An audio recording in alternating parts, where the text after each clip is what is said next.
क्या महाराष्ट्र में बीजेपी के साथ खेला हो चुका है? क्या महाराष्ट्र में सबसे बड़ी पार्टी होने के बाद भी मोदी और शाह हाथ मलते रह जाएंगे? क्या शिंदे के हाथों से सत्ता छिन जाएगी? ये सवाल इसलिए है क्योंकि बीजेपी के ही साथी कहने लगे हैं कि महाराष्ट्र में असली खेला 23 नवंबर के बाद होगा। ये वो तारीख है जिस दिन महाराष्ट्र के नतीजे आएंगे। लेकिन अजित पवार ने तो अभी से बीजेपी के खिलाफ मोर्चा संभाल लिया है, खोल दिया है। जूनियर पवार ने साफ कह दिया है कि मोदी को 12 महाराष्ट्र के अंदर भयंकर तरीके से फंस गए मोदी और अमित शाह। किस तरह से अडानी मामले को लेकर एक बहुत बड़ा खुलासा हुआ और किस तरह से महाराष्ट्र की जनता इस वक्त दोस्तों दौड़ाती हुई नजर आ रही है। बटेंगे कटेंगे, एक रहेंगे, सेफ रहेंगे, इस तरह की जो नारेबाजी की जा रही है, किस तरह से ये सारे नारों की हवा निकालकर महाराष्ट्र की जनता ने रख दी है और किस तरह से भयंकर संकट में बीजेपी पार्टी आ चुकी है। हमारे साथ वरिष्ठ पत्रकार मौजूद है, आप लोग उनकी इस रिपोर्ट को देखिए। क्या महाराष्ट्र में बीजेपी के साथ खेला हो चुका है? क्या महाराष्ट्र में सबसे बड़ी पार्टी होने के बाद भी मोदी और शाह हाथ मलते रह जाएंगे? क्या शिंदे के हाथों से सत्ता छिन जाएगी? ये सवाल इसलिए है क्योंकि बीजेपी के ही साथी कहने लगे हैं कि महाराष्ट्र में असली खेला 23 नवंबर के बाद होगा। ये वो तारीख है जिस दिन महाराष्ट्र के नतीजे आएंगे। लेकिन अजित पवार ने तो अभी से बीजेपी के खिलाफ मोर्चा संभाल लिया है, खोल दिया है। जूनियर पवार ने साफ कह दिया है कि मोदी को बारामती में आने की जरूरत नहीं है। लेकिन इससे भी बड़ा झटका अजित पवार ने मोदी को यह कहकर दे दिया है कि नफरत की राजनीति यूपी में चलती होगी, महाराष्ट्र में न चलेगी भैया। और जब अजित पवार ये कहते हैं तो साफ हो जाता है कि वे बटेंगे और कटेंगे नारे की हवा निकाल रहे हैं, यानी गुब्बारे में छेद कर रहे हैं। इस नारे को नरेंद्र मोदी से लेकर आरएसएस तक ने हवा दी है। लेकिन अजित पवार ने बीजेपी के इस नारे की हवा निकाल दी है। अजित पवार ने तो योगी आदित्यनाथ को बाहरी तक कह दिया है। आखिर अजित पवार और उनके खिलाड़ियों ने बीजेपी के खिलाफ मोर्चा क्यों खोल दिया है? आज के इस वीडियो में महाराष्ट्र में 23 नवंबर के बाद की राजनीति की पड़ताल करेंगे। लेकिन बात उद्धव ठाकरे की भी होगी, जिन्होंने बुल्ढाना की रैली में योगी आदित्यनाथ को सीधे ललकार दिया है। उधर अडानी को धारावी सौंपने के लिए मोदी ने सारी हदें पार कर दी। धारावी के गरीबों की जबान बंद कर दी गई है और इसके लिए शिंदे की सरकार ने जो किया है कथित रूप से, उसे जानकर आपके होश उड़ जाएंगे। उधर महाराष्ट्र में पुराना बम नए तरीके से फूट रहा है। शरद पवार और उद्धव ठाकरे की पार्टी को कैसे तोड़ा गया, इसका बुलबुला सामने आने लगा है, यानी राज खोलने लगे। इसकी कहानी भी अब धीरे धीरे जनता के सामने आने लगी है। डर की राजनीति से पर्दा उठने लगा है। शरद पवार के पुराने साथी छगन भुजबल ने ये राज खोल दिया है और शरद पवार अब बीजेपी पर हमलावर है। उधर महाराष्ट्र चुनाव के दौरान ही मोदी और गडकरी एक दूसरे के सामने कबड्डी कबड्डी करने लगे। मोदी ओबीसी और जाति की बात कर रहे हैं तथा गडकरी कह रहे हैं कि अगर जाति की बात किए तो पीट देंगे। कांग्रेस पूछ रही है कि ये हो क्या रहा है बीजेपी में। वीडियो के अंत में आपको बताएंगे कि सुप्रीम कोर्ट से रिटायर होने वाली सीजेआई चंद्रचूड़ अब कहां नौकरी पा सकते हैं, क्योंकि उनके चाहने वालों ने उनके लिए दुआ मांगी है। और ये गिफ्ट क्या उन्हें मोदी सत्ता से मिलेगा? किस पोस्ट पर उनकी तैनाती हो सकती है? क्या चंद्रचूड़ के फेयरवेल कार्यक्रम में जो हुआ वो अनायास था या फिर सच था? इससे पहले कि हम वीडियो में आगे बढ़ें, आप सभी से एक छोटी सी अपील। अगर आप इस चैनल पर पहली बार हैं तो तुरंत इसको सब्सक्राइब करके घंटी बजा दीजिएगा टन से। इसके अलावा यदि हो सके तो इस QR कोड या फिर मोबाइल नंबर का प्रयोग करते हुए हमें आर्थिक सहयोग भेजने का प्रयास जरूर करें, क्योंकि आप भी जानते हैं हम किसी धन्ना सेठ या राजनीतिक दल के दम पर नहीं चलते। इसीलिए आपके मुद्दों पर खुलकर बात हो पाती है। और सबसे ज़रूरी बात, वीडियो को पूरा देखिएगा। फेसबुक का हमारा जो नया पेज है उसका लिंक कमेंट बॉक्स में और डिस्क्रिप्शन बॉक्स में दिया हुआ है। जल्द से जल्द पेज को फॉलो कर लीजिए। दिलीप वलसे पाटिल पहले शरद पवार से गद्दारी किए थे और एजेंसियों के डर से अजित पवार के साथ चले गए थे। शरद पवार की एनसीपी तोड़ दी गई, लेकिन अब सीनियर पवार की तारीफ कर रहे हैं। दिलीप वलसे पाटिल महाराष्ट्र की अंबेगांव सीट से चुनावी मैदान में हैं और उनके खिलाफ शरद पवार ने पाटिल के ही खासम खास देवदत्त निकम को चुनावी मैदान में उतार दिया है। बावजूद इसके पाटिल शरद पवार की तारीफ कर रहे हैं और ये भी कह रहे हैं कि 23 नवंबर के बाद महाराष्ट्र में असली खेला होगा। कभी शरद पवार के बेहद खास रहे पाटिल ने 2023 में एनसीपी में टूट के समय अजित पवार का साथ दिया था और एकनाथ शिंदे की सरकार में मंत्री बन गए। लेकिन अब कह रहे हैं कि 23 नवंबर को चुनावी नतीजे आने के बाद महाराष्ट्र में समीकरण बदलेंगे।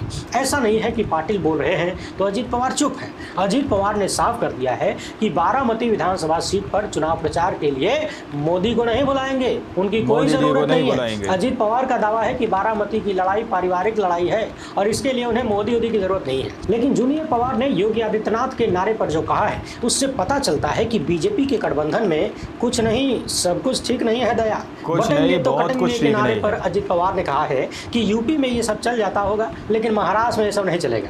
महाराष्ट्र की धरती साहू जी महाराज और बाबा साहेब अम्बेडकर की धरती है, यहाँ सब साथ में रहते हैं। अजित पवार का ये स्टैंड बिल्कुल चौंकाने वाला नहीं है, क्योंकि महाराष्ट्र की राजनीति में उन्हें मुस्लिम वोट चाहिए और नवाब मलिक जैसे पार्टी के सीनियर नेताओं के लिए अजित पवार खुलकर कैंपेनिंग कर रहे हैं। बीजेपी नवाब मलिक पर आरोप लगाती थी कि उनका दाऊद से रिश्ता है, लेकिन अजित पवार ने कह दिया कि आरोप लगाने से कुछ नहीं होता। वैसे यहाँ अजित पवार से एक सवाल किया जाना चाहिए, इतने सालों से नरेंद्र मोदी एंड टीम देश में मुसलमानों के खिलाफ खुलेआम नफरत की उल्टियां कर रही है और एकनाथ शिंदे तथा बीजेपी के साथ मिलकर यही पवार सरकार में है, डिप्टी सीएम है, काहे नहीं अब तक इस्तीफा दे दिए अगर नफरत के खिलाफ हैं तो।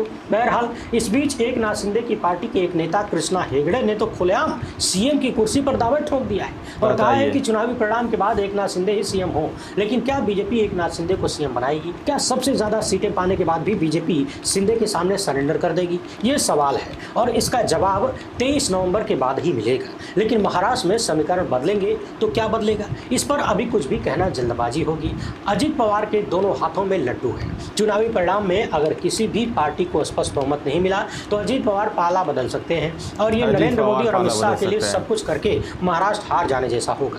लेकिन बीजेपी इतनी जल्दी हारने वाली तो नहीं है। आप भी जानते हैं आखिर इस सांस तक साम दाम दंड भेद हर स्तर पर उतर कर गिर कर काम करने वाली पार्टी है। पार्टी ने चुनाव आयोग के जरिए सारा जुगाड़ कर रखा है। हरियाणा में पिछले दिनों हमने देखा भी था, बीजेपी के मुख्यमंत्री ने कह दिया कि हमने सब कुछ सेट कर लिया है, कोई दिक्कत नहीं है, सारी व्यवस्था है। महाराष्ट्र में 26 नवंबर से पहले सरकार का गठन हो जाना चाहिए, अन्यथा राष्ट्रपति शासन लगाया जा सकता है। अब सोचिए कि 23 नवंबर को रिजल्ट आएंगे, किसी भी पार्टी को अपने दम पर बहुमत मिलने वाला अगर नहीं है और इसी में सरकार गठन के लिए सिर्फ 48 घंटे का टाइम है, अगर बात नहीं बन पाती है तो फिर राज्यपाल राष्ट्रपति शासन की सिफारिश कर सकते हैं। तो क्या बीजेपी को अजित पवार पर पहले से ही भरोसा नहीं था और इसलिए केंचुआ ने एकदम टाइट शेड्यूल रखा कि कांग्रेस की अगुवाई वाले गठबंधन को मुख्यमंत्री तय करने के लिए समय ही न मिले और बीजेपी को डराने की राजनीति करने का मौका मिल जाए? आखिर ईडी, सीबीआई और इनकम टैक्स का खिलवा तो चलिए रहा है ना। उधर बीच चुनाव में हेमंत सोरेन के ठिकानों पर इनकम टैक्स का छापा पड़ रहा है। चुनाव आयोग पूरी तरीके से दबाव बनाया जा रहा है। तो लगता है गुजरात के पोर्ट वाला सूंघ कर बैठा है,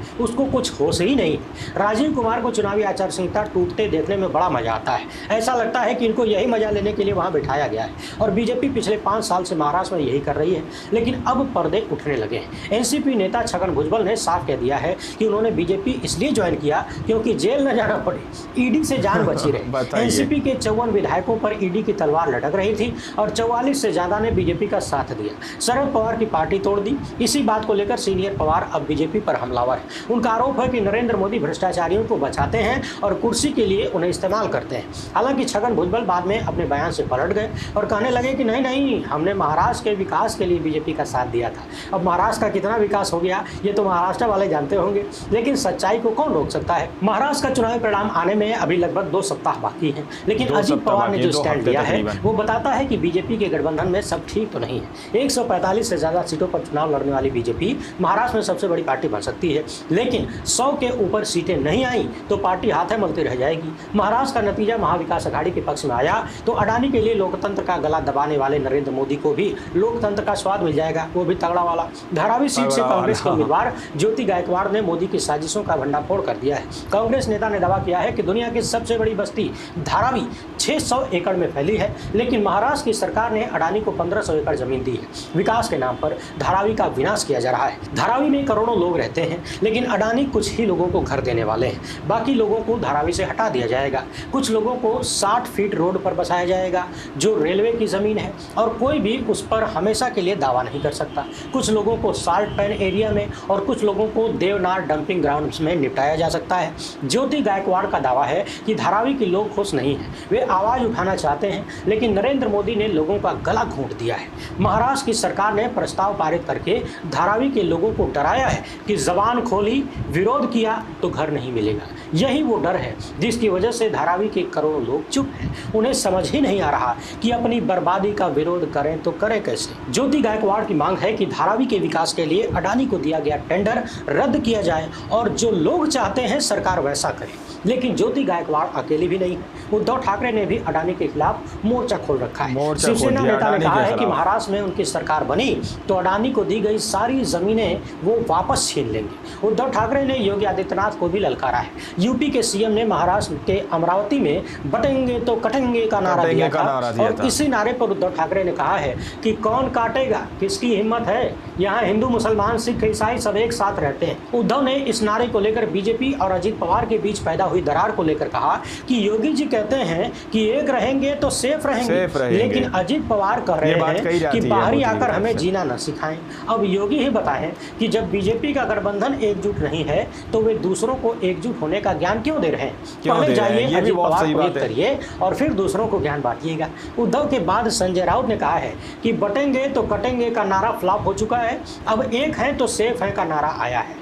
महाराष्ट्र में लोग सेफ रहने के लिए बीजेपी को हटाने जा रहे हैं, लेकिन योगी के नारे का असर सिर्फ बीजेपी और अजित पवार में ही नहीं दिख रहा है, ये मोदी और नितिन गडकरी में भी दिखने लगा है। कांग्रेस नेता सुप्रिया सुले ने इसी पर मजे लेते हुए कहा है कि बीजेपी में क्या हो रहा है, मोदी जाति बता रहे हैं और गडकरी कह रहे हैं कि जाति बताने वाले को लात से मारूंगा। शास्त्रों में इसे ही जूतम पैजार कहा गया है। दरअसल महाराष्ट्र में मोदी दलितों और पिछड़ों पर फोकस किए हुए हैं और चुनावी रैलियों में खुद को ओबीसी बताते फिर रहे हैं। महाराष्ट्र में शुक्रवार को मोदी ने कहा कि कांग्रेस को ये बात पच नहीं रही है कि मेरे जैसा एक ओबीसी इस देश का तीसरी बार पीएम बन गया और इसलिए कांग्रेस ओबीसी को कमजोर करना चाहती है। जबकि इसी साल जुलाई में एक कार्यक्रम में नितिन गडकरी ने कहा था कि मैं जात पात को नहीं मानता, जो करेगा जात की बात उसको मारूंगा कस के लात। ये गडकरी के शब्द हैं और ये बताता है कि किस तरह से बीजेपी में जूतम पैजार चल रही है। दोस्तों, आप लोगों ने इस वीडियो को शुरू से आखिर तक देखा।